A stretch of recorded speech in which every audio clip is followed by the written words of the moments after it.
សូមជូនរឿងស្រឡាញ់អូនលើសពីការចងចាំភាគទី1បន្ទប់ឯកជននៅក្នុងបារសម្ងាត់មួយនោះវាណែនតាន់តាប់ទៅដោយមនុស្សម្នាមានទាំងមិត្តភ័ក្តិចាស់ចាស់កាលពីសម័យរៀនមហាវិទ្យាល័យវិនិយោគិនបច្ចេកវិទ្យានិងអ្នកមានមុខមាត់ជាច្រើនទៀតដែលខ្ញុំចំណាំមិនបានគ្រឿងស្រវឹងត្រូវបានគេចាក់បំពេញមិនដែលដាច់រហូតដល់មានមនុស្សម្នាក់បានចាប់ផ្ដើមលេងល្បែងភ្នាល់ស៊ីសងយ៉ាងខ្លាំងក្លាមួយខាឡឹមតើពេលណាទើបលោកនិងណាតាលីប្រកាសជាផ្លូវការជាមួយគ្នាណាតាលីនោះគឺជាឈ្មោះរបស់ខ្ញុំបាននៅក្បែរខាឡឹមវ៉ាន់តាំងពីគេនៅធ្វើការក្នុងយានដ្ឋានដ៏តូចចង្អៀតមកម្លេះខ្ញុំបានរួមសុខរួមទុក្ខជាមួយគេឆ្លងកាត់ពេលវេលាដ៏សែនពិបាកនិងការស្ទើរតែដួលរលំខ្សែធនរហូតដល់ថ្ងៃដែលឈ្មោះរបស់គេត្រូវបានគេបិទយ៉ាងត្រដែតនៅលើអគារខ្ពស់កប់ពពកនៅកណ្ដាលក្រុងខ្ញុំចំណាយពេលនៅជាមួយគេអស់រយៈពេលជាច្រើនឆ្នាំនៃជីវិតរបស់ខ្ញុំប៉ុន្តែនៅតែគ្មានចិញ្ចៀនមួយវង់ចាំមើលសិនទៅខ្ញុំមិនប្រញាប់ទេគេនិយាយយ៉ាងប្រងើយកៅភ្នែកសម្លឹងមើលទៅក្នុងកែវស្រាវាហាក់បីដូចជាវត្តមានរបស់ខ្ញុំជារឿងបន្ទាប់បន្សំប៉ុណ្ណោះនោះក៏ព្រោះតែវិវានភាកំពុងអង្គុយនៅចំមុខពួកយើងនាងទើបតែហោះត្រឡប់មកពីទីក្រុងឡុងកាលពី2ថ្ងៃមុនឮថាខាឡឹមបានបង្កើតតំណែងជានាយកប្រតិបត្តិឲ្យនាងនៅក្នុងក្រុមហ៊ុនរបស់គេរួចជាស្រេចទៅហើយវិវានបានអង្អែមាត់កែវស្រាខុកថែលរបស់នាងកៅភ្នែកសម្លឹងមើលទៅគេមិនដាក់សុំសួររឿងផ្ទាល់ខ្លួនមួយខាឡឹមតើមនុស្សស្រីដែលលោកស្រឡាញ់ពិតប្រាកដកំពុងស្ថិតក្នុងបន្ទប់នេះនៅយប់នេះដែរអត់សំឡេងហួចនិងសំឡេងខ្សឹបខ្សៀវបានបន្លឺឡើងជុំវិញតុខាឡឹមបានក្តាប់ម្រាមដៃរបស់គេជុំវិញដៃរបស់ខ្ញុំរួចលើកដៃពួកយើងឡើងមនុស្សស្រីតែម្នាក់គត់ដែលខ្ញុំស្រឡាញ់គឺជាណាតាលីស្នាមញញឹមរបស់វិវានបានរលាយបាត់មួយពព្រិចភ្នែកមុននឹងនាងព្យាយាមរៀបចំវាឲ្យមានសភាពធម្មតាវិញអូអញ្ចឹងល្អអន្តើគ្មានអ្នកណាម្នាក់អាចដឹងពីសម្ពាធដ៏ឈឺចាប់ដែលខាឡឹមកំពុងច្របាច់ឆ្អឹងម្រាមដៃរបស់ខ្ញុំនោះទេក៏ព្រោះគេចង់ឲ្យវិវានមានប្រតិកម្មគេចង់ឲ្យនាងទ្រាំមិនបានហើយមកអង្វរកសុំគេត្រូវគ្នាវិញជុំនៃការផាកពិន័យបន្ទាប់បានធ្លាក់មកលើរូបខ្ញុំវិវានបានអោនមុខមករកខ្ញុំសំឡេងរបស់នាងប្រែជាស្រទន់បែបអង្វរកខណៈដែលនាងសម្លឹងរំលងខ្ញុំទៅរកខាឡឹមឲ្យនាងទទួលការផាកពិន័យទៅចាត់ទុកថាត្រឹមតែម្ដងនេះទៅចុះណាបានតើខ្ញុំបានសម្លឹងមើលចំហៀងមុខរបស់ខាឡឹមគេដឹងពីស្ថានភាពជំងឺរបស់ខ្ញុំច្បាស់ណាស់គេដឹងថាថ្នាំដែលខ្ញុំកំពុងប្រើវាប្រឆាំងជាមួយនឹងគ្រឿងស្រវឹងដែលអាចធ្វើឲ្យវាទៅជាសារធាតុពុលដល់រាងកាយខ្ញុំប៉ុន្តែនៅពេលវិវានសុំគេក៏យល់ព្រមលើកខ្ញុំឲ្យទៅពួកគេដោយមិនស្ទាក់ស្ទើរវិវានបានក្រោកឈរឡើងពីសាឡុងស្បែករួចចាប់យកកែវស្រាវូដកាដ៏ធ្ងន់មួយហើយដើរមកជិតខ្ញុំនាងនឹងសប្បាយជាងនេះពេលដែលនាងស្រវឹងអ្នកទាំងអស់គ្នាមិនចង់ឃើញទេអីកាលពីច្រើនឆ្នាំមុននៅក្នុងពិធីជប់លៀងមួយវិវានធ្លាប់បានបញ្ចុះបញ្ចូលឲ្យខ្ញុំផឹកស្រាច្រើនហួសប្រមាណរួចក៏បានដោះសម្លៀកបំពាក់ខ្ញុំនិងថតរូបទុកខ្ញុំនៅតែចាំអារម្មណ៍ភ័យស្លន់ស្លោ ដែលរសជាតិនោះហាក់ដូចជានៅក្នុងមាត់របស់ខ្ញុំនៅឡើយខ្ញុំក៏បានចាប់យកកាបូបដៃរបស់ខ្ញុំរួចក៏ស្ទុះឡើងខ្ញុំចង់ត្រឡប់ទៅផ្ទះហើយវិវៀននិងបរិះម្នាក់ដែលខ្ញុំមិនស្គាល់ឈ្មោះបានមកស្ទាក់សងខាងខ្ញុំរួចបង្ខំឲ្យខ្ញុំអង្គុយចុះវិញការភ្នាល់គឺជាការភ្នាល់ណាតាលីខាឡឹមប្រាប់ពួកគេឲ្យឈប់ទៅលោកដឹងថាខ្ញុំផឹកមិនបានទេខាឡឹមនៅតែសម្លឹងមើលដុំតកកក្នុងកែវស្រារបស់គេផឹកវាទៅហើយខ្ញុំនឹងរៀបការជាមួយនាងវិវៀនបានចាប់មាត់របស់ខ្ញុំរុញក្បាលខ្ញុំទៅក្រោយរួចចាក់ស្រាវូតកាសុតចូលក្នុងមាត់របស់ខ្ញុំវាឆេះក្រហាយដូចជាជាតិអាស៊ីតខ្ញុំឆ្លក់ហើយក្អកយ៉ាងខ្លាំងទល់នឹងកែមតុករហូតដល់ភ្នែកខ្ញុំចាប់ផ្ដើមងងឹតស្លុបមានបរិះម្នាក់បានក្រហមរួចអង្រួនខ្លួនខ្ញុំចុះឡើងលើកៅអីដោយមិនសនុកក្នុងចិត្តតើអ្នកនាងមិនអីទេឬខ្សែភ្នែករបស់គេចាំងឆ្លុះនៅភាពប្រងើយកន្តើយហាក់ដូចជាកំពុងសើចចំអកចំពោះការបារម្ភទាំងឡាយកុំបារម្ភអីនាងមានជំងឺចុះខ្សោយការចងចាំតាំងពីក្មេងលុះដល់ព្រឹកស្អែកនាងមិនទាំងចាំផងថាអ្នកណាជាអ្នកបង្ខំឲ្យនាងផឹកស្រានោះជាចុងក្រោយខ្ញុំក៏ដកដង្ហើមបានវែងបន្តិចរួចងើបខ្លួនឡើងហើយទះកំភ្លៀងគេមួយទំហឹងសំឡេងទះកំភ្លៀងនោះបានបន្លឺឡើងខ្ទរពេញជញ្ជាំងឥដ្ឋសំឡេងតន្ត្រីហាក់បីដូចជាត្រូវបានកាត់ផ្ដាច់វិវៀនភ្ញាក់ផ្អើលយ៉ាងខ្លាំងរួចព្យាយាមចូលទៅក្បែរគេប៉ុន្តែខាឡឹមបានចាប់កដៃនាងហើយរុញនាងចេញទឹកមុខរបស់គេប្រែជាត្រជាក់ដូចទឹកកក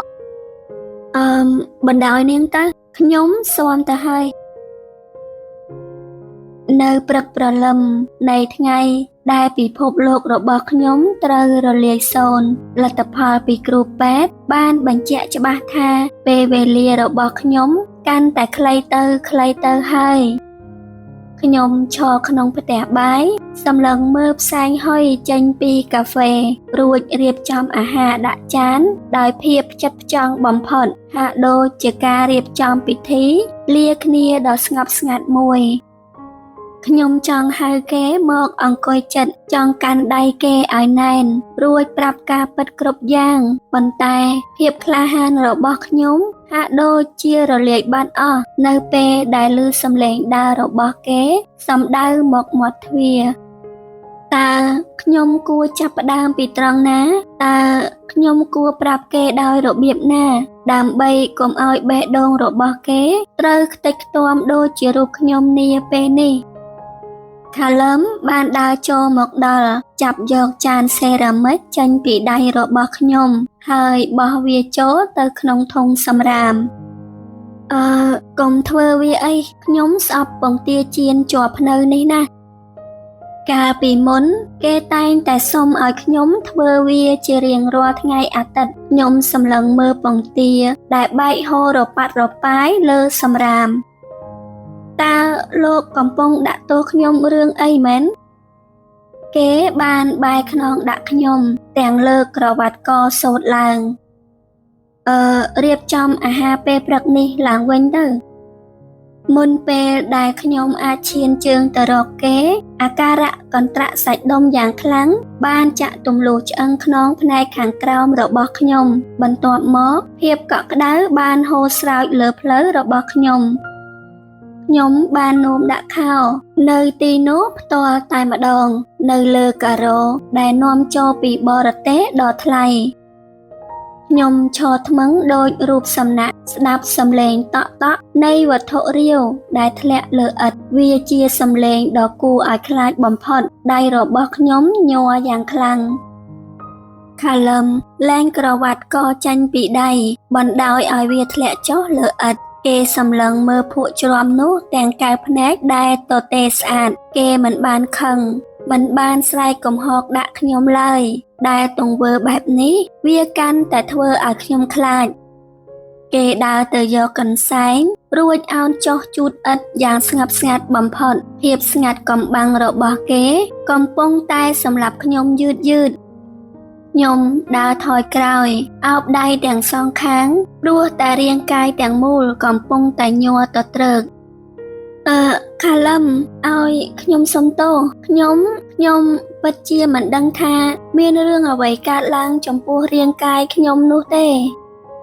គេក្រវែងកន្សែងជូតឥដ្ឋនោះចោលរួចដើរសំដៅទៅកាន់ធុងលាងចានគេបើកទឹករួចដុសសម្អាតដៃជាមួយសាប៊ូយ៉ាងខ្លាំងហាក់ដូចជាចង់ដុសជម្រះភាពស្អុយរលួយទាំងពួងចេញពីខ្លួនមិនទាន់អស់ចិត្តគេក៏ចាប់ផ្ដើមដុសសម្អាតវាជាលើកទី2បន្តទៀតនាងឈឺហើយគេនិយាយតិចកាត់ភាពស្ងាត់ជ្រងំនៃរាត្រីដ៏ខ្មៅងងឹតនៅពេលដែលគេងាកមកសម្លឹងមើលខ្ញុំបានមើលឃើញអារម្មណ៍ពិតដែលមិនបានលាក់បាំងនៅក្នុងភ្នែករបស់គេវាគឺជាភាពខ្ពើមរអើមប្រសិនបើមិនមែនដើម្បីរក្សាមុខមាត់ឬដើម្បីសងគុណចំពោះភាពស្មោះត្រង់ដែលខ្ញុំមានចំពោះគេក្នុងឆ្នាំដ៏លំបាកកន្លងមកទេគេប្រហែលជារៀបចំខោអាវដេញខ្ញុំចេញតាំងពីពេលនោះមកម្ល៉េះវាចំណាយពេលរាប់ម៉ោងទើបខ្ញុំអាចឈប់យំបានបន្ទាប់ពីគេចេញទៅធ្វើការខ្ញុំពិតជាឈឺមែនហើយខួរក្បាលរបស់ខ្ញុំកំពុងតែងាប់បន្តិចម្ដងដោយសារតែត្រូវការលួងលោមចិត្តជាខ្លាំងខ្ញុំបានបើកឡានទៅការិយាល័យកណ្ដាលរបស់គេនៅពេលថ្ងៃត្រង់ប៉ុន្តែខ្ញុំមិនបានចូលទៅខាងក្នុងឡើយខ្ញុំបានឃើញវិវៀនកំពុងឈរនៅចិញ្ចើមផ្លូវក្បែរច្រកចូលកែងស្បែកជើងរបស់នាងបានបាក់មានដីប្រឡាក់នៅលើខោរបស់នាងហើយអាវធំដែលកាត់យ៉ាងប្រណិតរបស់ខាឡឹមកំពុងគ្របដណ្ដប់លើស្មារបស់នាងសម្លឹងមើលគេហាក់ដូចគេជាបរិសតែម្នាក់គត់នៅលើផែនដីនេះខាឡឹមរក្សាជំហរខ្លួនយ៉ាងរឹងមាំប៉ុន្តែនៅពេលដែលនាងបែរខ្លួនដើរទៅរកឡានតាក់ស៊ីកែវភ្នែករបស់គេបានសម្លឹងមើលនាងពីក្រោយខ្នងមិនដាក់ភ្នែកផែនហោជាន់លើបង្អស់មានសភាពស្ងាត់ជ្រងំនិងងងឹតសូន្យឈឹងហាក់ដូចជាពិភពលោកមួយដែលត្រូវបានគេបោះបង់ចោល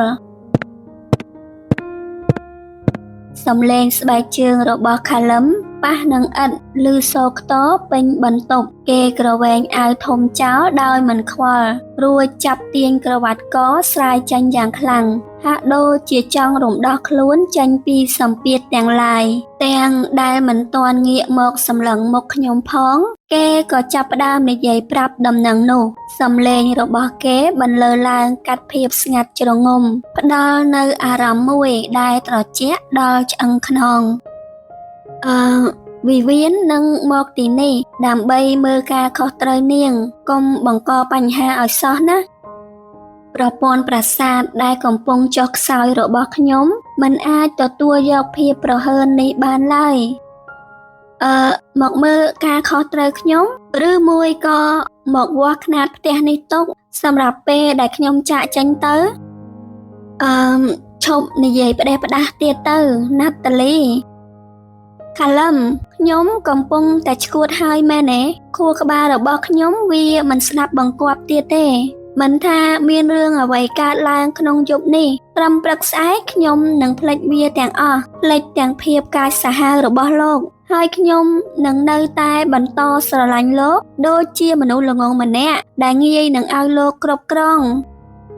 ខ្ញុំស្ទុះទៅចាប់យកថូផ្កាកែវដែលនៅជិតដៃបំផុតរួចក្រវែងវាទៅបោកនឹងជញ្ជាំងយ៉ាងអស់ទំហឹងបំណែកកែវនិងទឹកបានខ្ទាតខ្ចាត់ខ្ចាយពេញផ្ទៃបន្ទប់ហាក់ដូចជាកំពុងឆ្លុះបញ្ចាំងពីបេះដូងរបស់ខ្ញុំដែលបានបាក់បែកទៅជាបំណែកតូចរួចទៅហើយបើស្រីម្នាក់នោះហ៊ានឈានជើងចូលក្នុងផ្ទះនេះខ្ញុំនឹងសម្លាប់នាង សំឡេងអំបែងកែវបែកមិនទាន់ទាំងរលាយបាត់ផងខាលឹមក៏បោះចំហៀនយឺតដើរមកជិតខ្ញុំគេលូកដៃមកចាប់ក្រញ៉ាំកញ្ចឹងករបស់ខ្ញុំយ៉ាងណែនរួចបង្ខំទាញឲ្យខ្ញុំងើបមុខឡើងទៅសម្លឹងមើលគេនាងអាចស្រែកដាក់ខ្ញុំនាងអាចវាយខ្ញុំប៉ុន្តែរឿងនេះត្រូវនៅចន្លោះតែពួកយើងប៉ុណ្ណោះហាមនាងប៉ះពាល់គេយល់ទេគេកំពុងតែបង្កើតរបងការពារជុំវិញខ្លួននាងខ្ញុំរើបំរាស់ចេញពីគេហើយប្រើដៃវាសរបស់របរនៅលើតុរូបថតក្នុងស៊ុំរូបចម្លាក់ចានសេរ៉ាមិចគ្រប់យ៉ាងបានខ្ទាតបែកបាក់ខ្ទេចខ្ទីពេញលើឥដ្ឋឈើ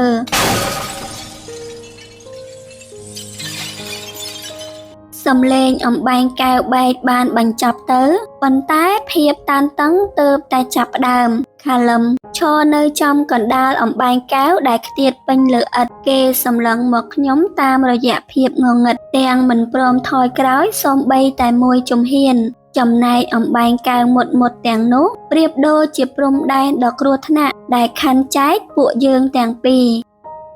ចង់បានទៀតអត់ទៅបំផ្លាញក្នុងបន្ទប់ដេកទៀតទៅថ្ងៃស្អែកខ្ញុំនឹងទៅទិញថ្មីយកមកដាក់ទៀតភាពប្រងើយកន្តើយដូចអ្នកដែលមិនមានវិញ្ញាណរបស់គេបានធ្វើឲ្យអ្វីម្យ៉ាងនៅក្នុងចិត្តខ្ញុំបែកបាក់ទាំងស្រុងខ្ញុំបានស្ទុះទៅរកគេហើយខាំដៃរបស់គេយ៉ាងខ្លាំងរហូតដល់ខ្ញុំដឹងរសជាតិឈាមរបស់គេជ្រាបចូលក្នុងមាត់គេស្រែកដោយភាពឈឺចាប់រួចក៏គ្រាន់តែអោបចង្កេះខ្ញុំលើកខ្ញុំចេញពីឥដ្ឋហើយបីខ្ញុំចូលទៅក្នុងបន្ទប់ដេកគេទម្លាក់ខ្ញុំលើពូករួចអោនមកលើរូបខ្ញុំបញ្ចេញកំហឹងរបស់នាងឲ្យអស់មកក្នុងខែនេះនាងប្រមូលខោអាវបំរុងនឹងដើរចេញពីផ្ទះនេះអស់18ដងទៅហើយគេខ្សឹបប្រាប់ដោយសំឡេងស្ងួតហួតហែងប៉ុន្តែចាំមើលចុះលុះដល់ព្រឹកស្អែកឡើងនាងនឹងភ្លេចរាល់រឿងរ៉ាវដែលនាងធ្លាប់ស្អប់ខ្ញុំនៅយប់នេះទាំងអស់នាងរត់គេចពីខ្ញុំមិនរួចទេណាតាលីព្រោះខួរក្បាលរបស់នាងវាកំពុងតែឃុំឃាំងនាងឲ្យនៅក្បែរខ្ញុំជារៀងរហូតសូមអ្នកទាំងអស់គ្នារងចាំទស្សនានិងស្ដាប់នៅភាគបន្តនៅក្នុងវីដេអូក្រោយជាបន្តទៀតសូមអរគុណ